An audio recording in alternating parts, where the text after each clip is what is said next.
Once upon a midnight dreary, while I pondered weak and weary over many a quaint and curious volume of forgotten lore, while I nodded, nearly napping, suddenly there came a tapping, as of someone gently rapping at my chamber door. "'Tis some visitor," I muttered, tapping at my chamber door, "only this, and nothing more." Ah, distinctly I remember it was in the bleak December, and each separate dying ember wrought its ghost upon the floor. Eagerly I wished the morrow, vainly I had sought to borrow from my books surceased of sorrow for the lost Lenore, for the rare and radiant maiden whom the angels name Lenore, nameless here forevermore. And the silken, sad, uncertain rustling of each purple curtain thrilled me, filled me with fantastic terrors never felt before. So that now, to still the beating of my heart, I stood repeating, "'Tis some visitor entreating entrance at my chamber door. Some late visitor entreating entrance at my chamber door. This it is, and nothing more." Presently my soul grew stronger, hesitating, then no longer. "Sir," said I, "or madam, truly your forgiveness I implore, but the fact is I was napping, and so gently you came rapping, and so faintly you came tapping at my chamber door, that I was scarce sure I heard you. Here I opened wide the door. Darkness there, and nothing more. Deep into that darkness peering, long I stood there, wondering, fearing, doubting dreams no mortal ever dared to dream before. But the silence was unbroken, and the darkness gave no token, and the only word there spoken was the whispered word, "Lenore?" This I whispered, and an echo murmured back the word, "Lenore?"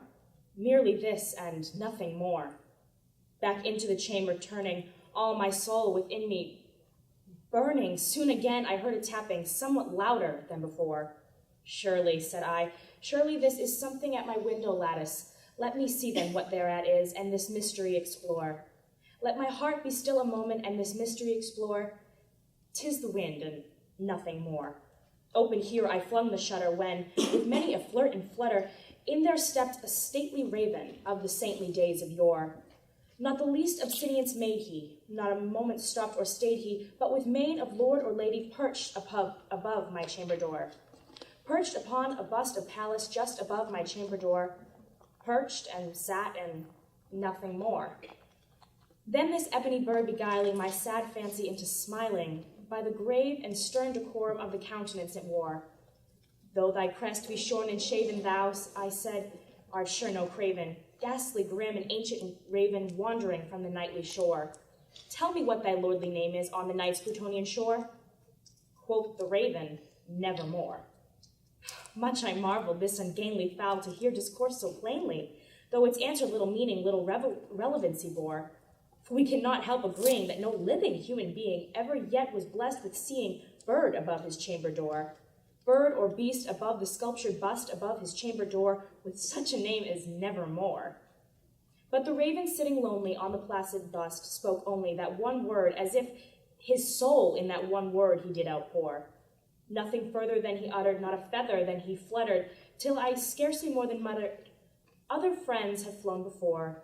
On the morrow he will leave me, as my hopes have flown before." Then the bird said, "Nevermore."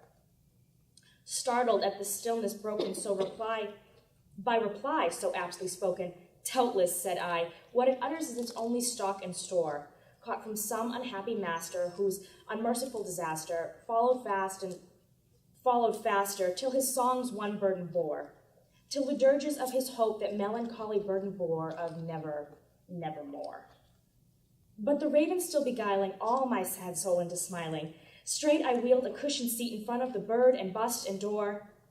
Then upon the velvet sinking, I betook myself to linking fancy unto fancy, thinking what this ominous bird of yore, what this grim, ungainly, ghastly, gaunt, and ominous bird of yore meant in croaking "Nevermore."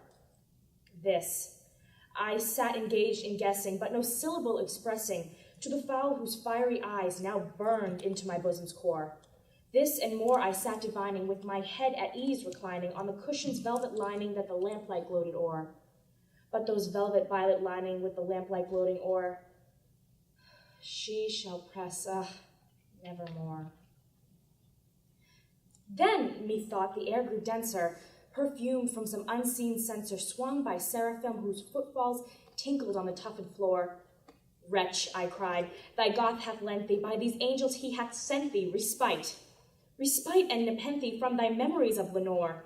Quaff, oh quaff this kind nepenthe, and forget this lost Lenore. Quoth the raven, nevermore.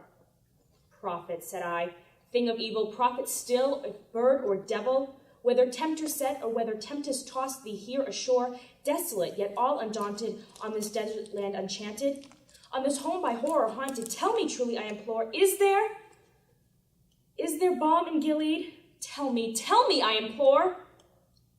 Quoth the raven, nevermore. Prophet, said I, thing of evil, prophet still, if bird or devil, by the heaven that bends above us, by the God we both adore, tell this soul if sorrow laden with the distant Eden, it shall clasp a saint and maiden, whom the angels name Lenore. Clasp a rare and radiant maiden, whom the angels name Lenore. Quoth the raven, nevermore. Be that word our sign of parting, bird or fiend, I shrieked, upstarting. Get thee back into the tempest and the night's Plutonian shore. Leave no black plume as token of that lie thy soul hath spoken. Leave my loneliness unbroken. Quit the bust above my door.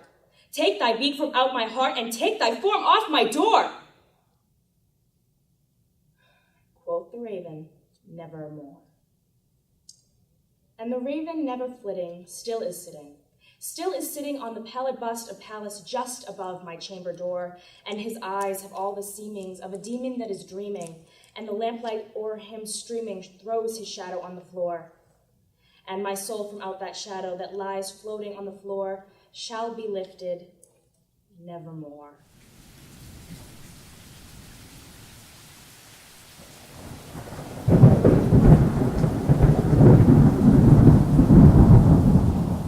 For the most wild yet most homely narrative which I am about to pen, I neither expect nor solicit belief. That indeed would I be to expect it in a case where my very senses reject their own evidence.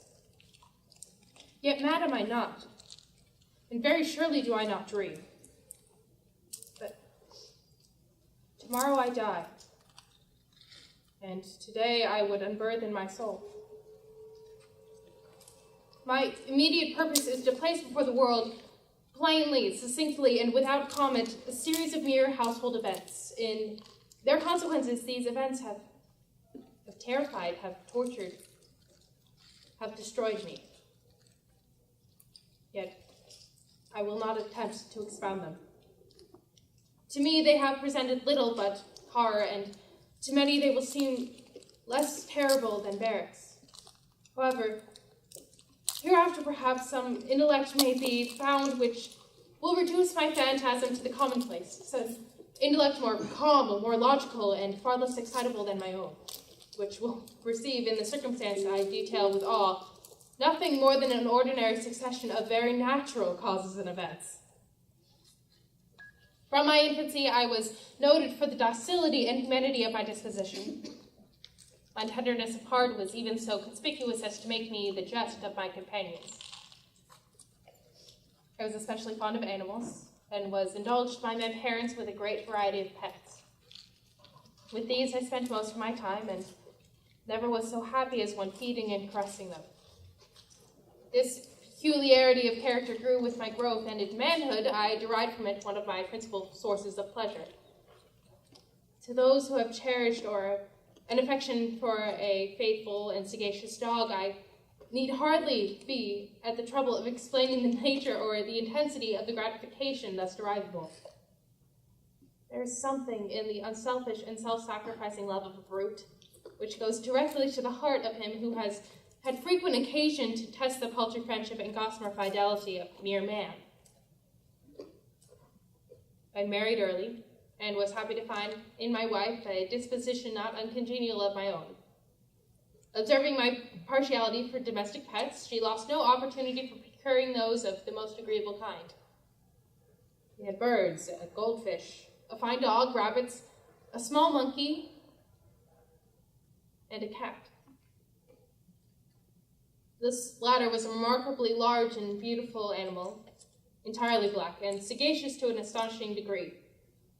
in speaking of its intelligence, my wife, who at heart was not a little tinctured with superstition, made frequent allusion to the ancient popular notion which regarded all black cats as witches in disguise. Not that she was ever serious upon that point. I mention the fact at all for no better reason than it just happens just now to be remembered. Pluto, that was the cat's name, was my favorite pet and playmate. I alone fed him, and he attended me wherever I went about the house. It was even difficulty that I could prevent him from following me through the streets. Our friendship lasted in this manner for several years, during which my general temperament and character, through the instrumentality of the fiend intemperance, had, I blush to confess it, experienced a radical alteration for the worse. I grew day by day more moody, more irritable, more regardless of the feelings of others. I suffered myself to use intemperate language to my wife, and at length I even offered her personal violence. My pets, of course, were made to feel a change in my disposition. I not only neglected, but ill-used them. For Pluto, however, I still retained a sufficient regard to restrain me from maltreating him, as I made no scruple of maltreating the rabbit, the monkey, or even the dog when by accident or through affection they came in my way. But my disease grew upon me, for what disease is like alcohol? And at length, even Pluto, who now was becoming old and consequently somewhat peevish, even Pluto began to experience the effects of my ill temper. One night, returning home, much intoxicated from my night about the haunts of town, I fancied that the cat avoided my presence. I seized him when, in the fright of my violence, he inflicted a slight wound upon my hand with his teeth. The fury of a demon instantly possessed me. I knew myself no longer. My original soul seemed at once to take its flight from me, and more than fiendish malviolence, gin-nurtured, thrilled every fiber of my frame. I took from my waistcoat pocket a penknife, opened it, grasped the poor beast by the throat, and deliberately cut out one of its eyes from its socket. Blush, I burn, I shudder when I pen the damnable atrocity. When reason returned in the morning, when I had slept off the fumes of the night, I experienced a sentiment half of horror, half of remorse for the crime of which I had been guilty. But it was at best a feeble and equivocal feeling, and the soul remained untouched. I again plunged into excess and soon drowned in wine all memory of the deed. In the meantime, the cat slowly recovered. The socket of its lost eye presented in its true a frightful appearance, but no longer appeared to suffer any pain. He went about the house as usual, but as one might expect, fled in extreme terror at my approach. I had so much of my old heart left as to be first grieved by this evident dislike on the part of a creature which had once so loved me. But this feeling soon gave place to irritation, and then came, as if to my final and irrevocable overthrow, the spirit of perverseness.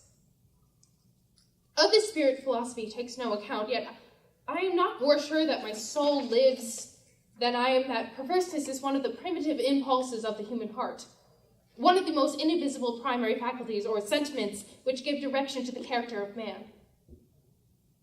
Who has not 100 times found himself committing a vile or silly action for no other reason than because he knows he should not?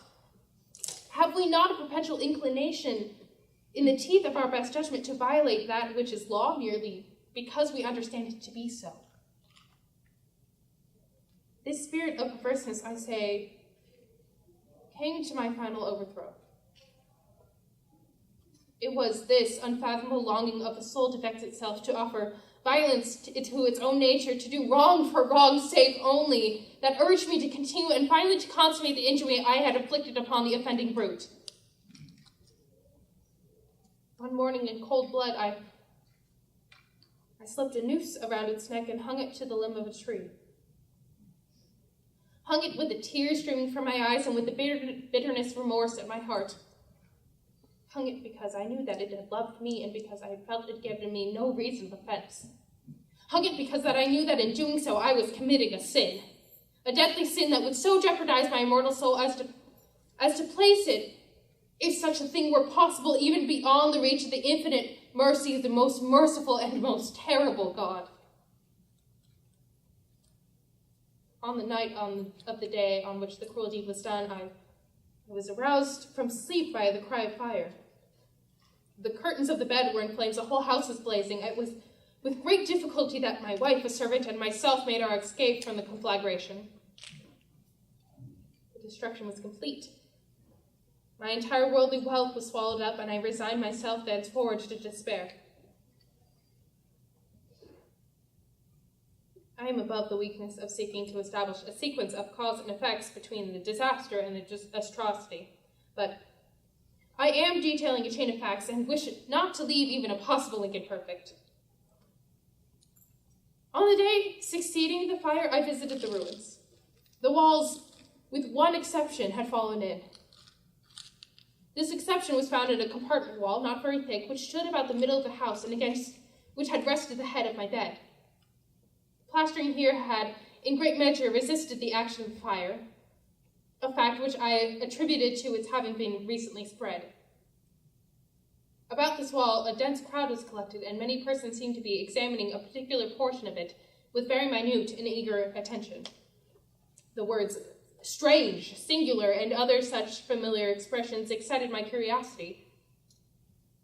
I approached and saw, as if graven in vast relief upon the white surface, the figure of a gigantic cat. The impression was given with an accuracy truly marvelous. There was a rope about the animal's neck. When I first beheld the apparition, for I could scarcely regard it as less, my wonder and my terror were extreme. But at length reflection came to my aid. The cat, I remembered, had been hung in a garden adjacent to the house. Upon the alarm of the fire, the garden had been immediately filled by the crowd, and by someone of whom the animal must have been cut from the tree and thrown through the open window into my chamber.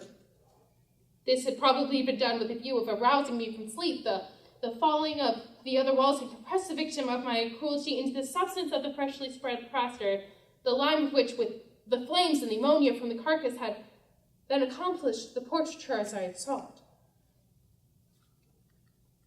Although I thus readily accounted to my reason, if not altogether to my conscience, for the startling fact just detailed, it did not the less fail to make a deep impression upon my fancy.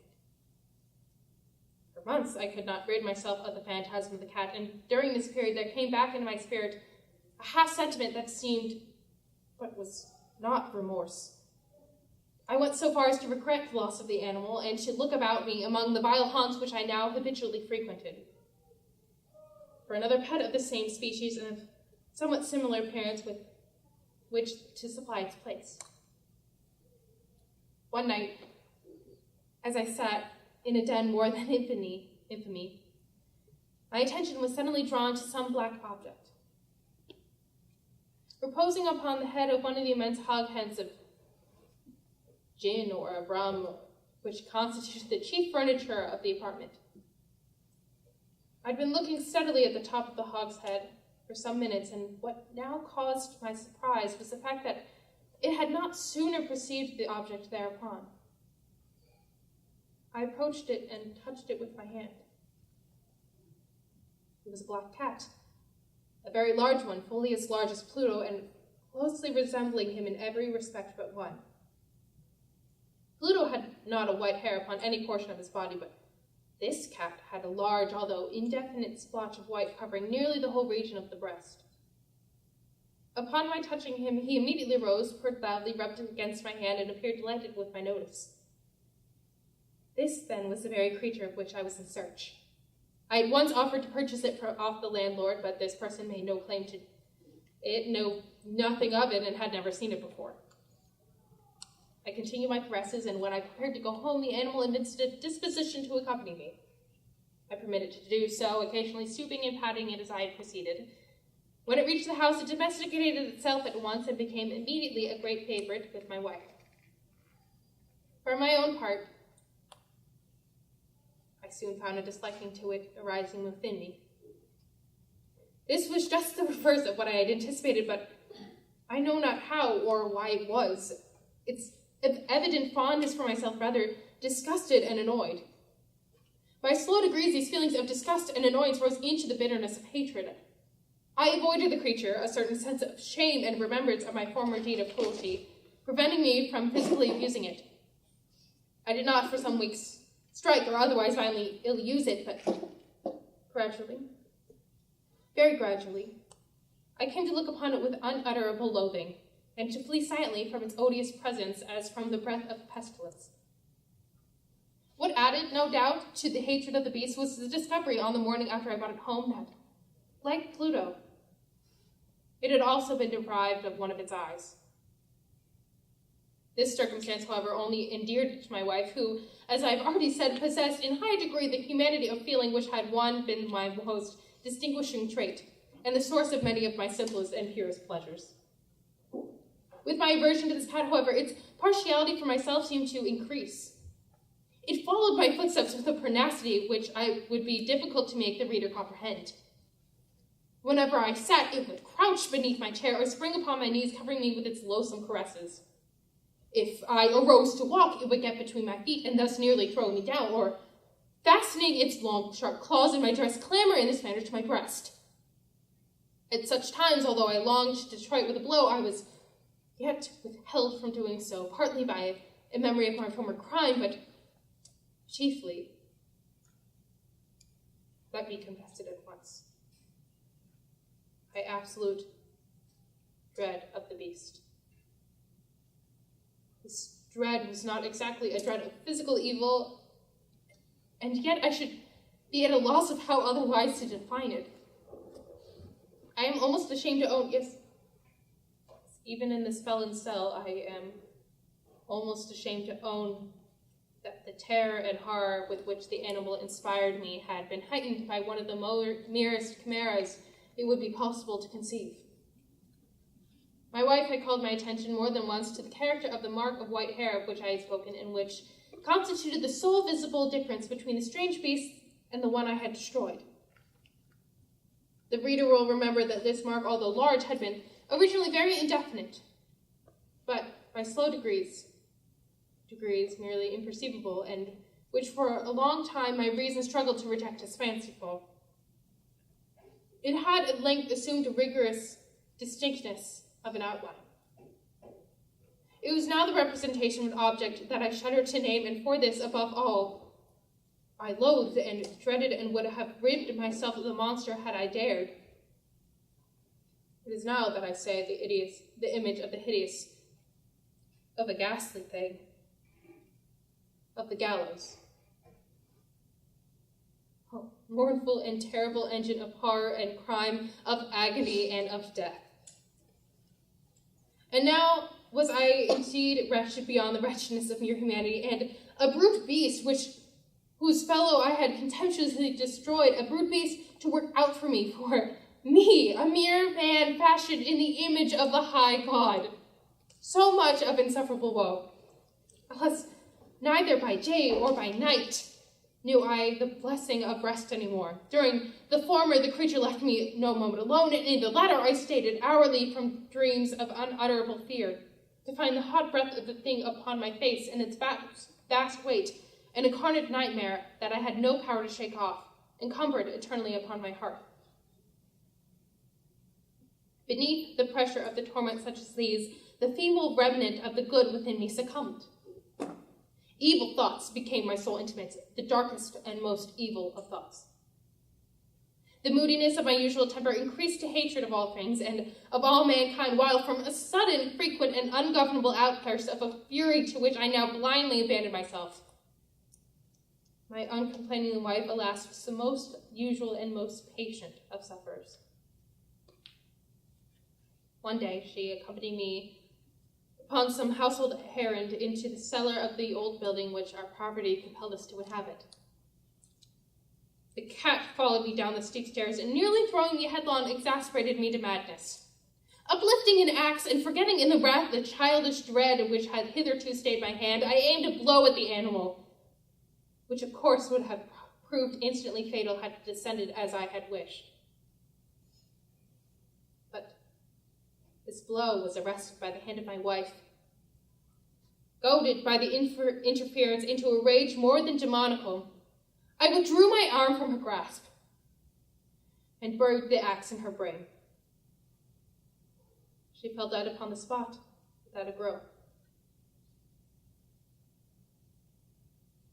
This hideous murder accomplished, I set myself forthright and with entire deliberation to the task of concealing the body. I knew that I could not remove it from the house either by day or by night without the risk of being observed by the neighbors. Many projects entered my mind. At one period I thought of cutting the corpse into minute fragments and destroying them by fire. At another I resolved to dig a grave for it in the floor of the cellar. And again I deliberated that casting it in the wall of the yard, about packing it in a box as if merchandise with the usual arrangements, and so getting a porter to take it from the house. Finally, I hit upon what I considered a far better expedient than either of these. I determined to wall it up in the cellar, as the monks of the Middle Ages are recorded to have walled up their victims. For a purpose such as this, the cellar was well adapted. Its walls were loosely constructed and had lately been plastered through with a rough plaster, which the dampness of the atmosphere had prevented from hardening. Moreover, in one of the walls was a projection caused by a false chimney or fireplace that had been filled up and made to resemble the red of a cellar. I made no doubt that I could readily displace the bricks at this point, insert the corpse, and wall the whole up as before, so that no eye could detect anything suspicious. And in this calculation I was not deceived. By means of a crowbar, I easily dislodged the bricks, and having carefully deposited the body against the inner wall, I propped it in that position while, with a little trouble, I relaid the whole structure as it originally stood. Having procured mortar, sand, and hair with every possible precaution, I prepared a plaster which could not be distinguished from the old, and with this I very carefully went over the new brickwork. When I had finished, I felt satisfied that I was right. The wall did not present the slightest appearance of having been disturbed. The rubbish on the floor was picked up with the minutest care. I looked around triumphantly and said to myself, "Here at least, then, my labor has not been in vain." My next step was to look for the beast which had been the cause of so much wretchedness, for I had at length firmly resolved to put it to death. Had I not been able to meet with it at that moment, there could have been no doubt of its fate, but it appeared that the crafty animal had been alarmed at the violence of my previous anger, and forebode to present itself in my present mood. It is impossible to describe or to imagine the blissful sense of relief which the absence of the detested creature occasioned in my bosom. It did not make its appearance during the night, and thus for one night at least, since its introduction into the house, I soundly and tranquilly slept. I even slept with the burden of murder upon my soul. The second and the third day passed, and still my tormentor came not. Once again, I breathed as a free man. The monster in terror had fled the premises forever.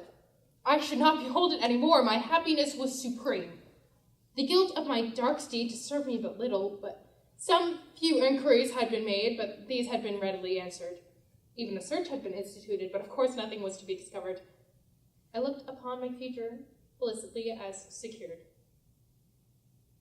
Upon the fourth day of the assassination, a party of the police came very unexpectedly into the house and proceeded to make rigorous investigation of the premises. Secure, however, in the inscrutability of my place of concealment, I felt no embarrassment whatsoever. The officers bade me accompany them in their search. They left no nook or corner unexplored. At length, for the third or fourth time, they descended into the cellar. I quivered not in a muscle. My heart beat calmly as that of one who slumbers in innocence. I walked the cellar from end to end. I folded my arms upon my bosom and romped easily to and fro. The police were thoroughly satisfied and prepared to depart. The glee in my heart was too strong to be restrained. I burned to say but one word, but way of triumph, and to render doubly sure their assurance of my guiltlessness. "Gentlemen," I said at last as the party ascended the steps, "I delight to have allayed your suspicions. I wish you all health and a little more courtesy. By the by, gentlemen, This is a very well-constructed house. In rapid desire to say something easily, I scarcely know what I uttered at all. I may say a very excellently well-constructed house. These walls... Are you going, gentlemen? These walls are solidly put together. And here, through a mere frenzy of bravado, I rapped heavily with a cane which I held in my hand upon the very portion of the brickwork behind which stood the corpse of the wife of my bosom. But may God shield and deliver me from the fangs of the arch-fiend. No sooner had the reverberation of my blows sunk into silence than there was answered by a voice from within the tomb. By a cry at first, muffled and broken, like the sobbing of a child, then quickly swelling into one long, loud, and continuous scream, utterly anomalous and inhuman. A howl, a wailing shriek, half of horror and half of triumph, such as might have arisen only out of hell, conjointly from the throats of the damned in their agony and the demons that exult in their damnation. Of my own thoughts, it is folly to speak. Swooning, I staggered to the opposite wall. For one instant, the party upon the stairs remained motionless through extremity of terror and of awe.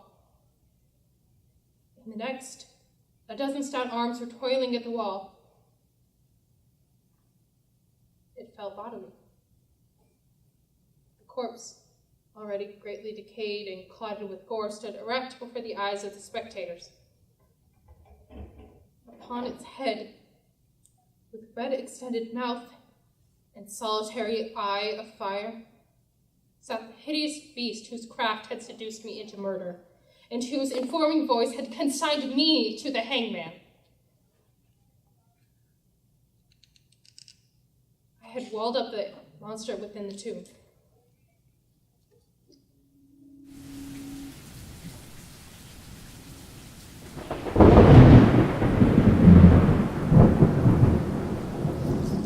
True, nervous, very, very dreadfully nervous I had been and am, but why will you say that I am mad? The disease had sharpened my senses, not destroyed, not dulled them. Above all was the sense of hearing acute. I heard all things in the heaven, and in the earth I heard many things in hell. How then am I mad? Hearken and observe how healthily, how calmly I can tell you the whole story. It's impossible to say how first the idea entered my mind, but once conceived, it haunted me day and night. Object there was none. Passion there was none. I loved the old man. He had never wronged me. He had never given me insult. For his gold I had no desire. I think it was his eye. Yes. It was this. He had the eye of a vulture. A pale blue eye with a film over it. Whenever it fell upon me, my blood ran cold. And so by degrees, very gradually, I made up my mind to take the life of the old man and thus rid myself of the eye forever. Now this is the point. You fancy me mad. Madmen know nothing. But you should have seen me. You should have seen how wisely I proceeded, with what caution, with what foresight, with what dissimulation I went to work. I was never kinder to the old man than during the whole week before I killed him. And every night, about midnight, I turned the latch of the door and opened it. Oh, so gently. And then, when I had made an opening sufficient for my head, I put in a dark lantern, all closed so that no light shone out. And then I thrust in my head. Oh, you would have laughed to see how cunningly I thrust it in. I moved it slowly, very, very slowly, so that I might not disturb the old man's sleep. It took me an hour to place my whole head within the opening, so far that I could see him as he lay upon his bed. Would a madman have been so wise as this? And then, when my head was well in the room, I undid the lantern cautiously. Oh, so cautiously. Cautiously, for the hinges creaked. I undid it just so much that a single thin ray fell upon the vulture eye. And this I did for 7 long nights, every night just at midnight. But I found the eye always closed, and so it was impossible to do the work, for it was not the old man who vexed me, but his evil eye. And every morning, when the day broke, I went boldly into the chamber and spoke courageously to him, calling him by name in a hearty tone and inquiring how he has passed the night. So, you see, he would have been a very profound old man indeed to suspect that every night, just at 12, I looked in upon him while he slept. Upon the 8th night, I was more than usually cautious in opening the door. A watch's minute hand moves more quickly than did mine. Never before that night had I felt the extent of my own powers, of my sagacity. I could scarcely contain my feelings of triumph. To think that there I was, opening the door little by little, and he not even to dream of my secret deeds or thoughts. I fairly chuckled at the idea. And perhaps he heard me, for he moved suddenly as if startled. Now you may think I drew back, but no. His room was black as pitch with the thick darkness, for the shutters were closed for fear of robbers. And so I knew that he could not see the opening of the door, and I kept pushing it on steadily. Steadily. I had my head in and was about to open the lantern when my thumb slipped upon the tin fastening, and the old man sprang up in bed, crying out, "Who's there?" I kept quite still and said nothing. For a whole hour, I did not move a muscle. And in the meantime, I did not hear him lie down. He was still sitting up in bed listening, just as I have done, night after night, hearkening to the death watches in the wall. Presently I heard a slight groan, and I knew it was the groan of mortal terror. It was not a groan of pain or of grief. No, it was the low, stifled sound that arises from the bottom of the soul when overcharged with awe. I knew the sound well. Many a night, just at midnight when all the world slept, it has welled up from my own bosom, deepening with its dreadful echo the terrors that distracted me. I say I knew it well. I knew what the old man felt, and I pitied him, although I chuckled at heart. I knew that he had been lying awake ever since the first slight noise when he had turned in the bed. His fears had been ever since growing upon him. He had been trying to fancy them causeless, but could not. He'd been saying to himself, "Well, it's nothing but the wind in the chimney. It's only a mouse crossing the floor," or "It's merely a cricket which has made a single chirp." Yes, he had been trying to comfort himself with these suppositions, but he had found all in vain. All in vain because death, in approaching him, had stalked with his black shadow before him and enveloped the victim. And it was the mournful influence of the unperceived shadow that caused him to feel, although he neither saw nor heard, to feel the presence of my head within the room. When I had waited a long time, very patiently, without hearing him lie down, I resolved to open a very, very little crevice in the lantern. So I opened it. You cannot imagine how stealthily,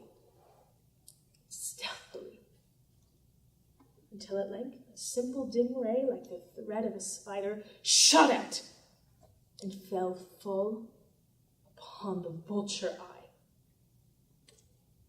It was open, wide open, and I grew furious as I gazed upon it.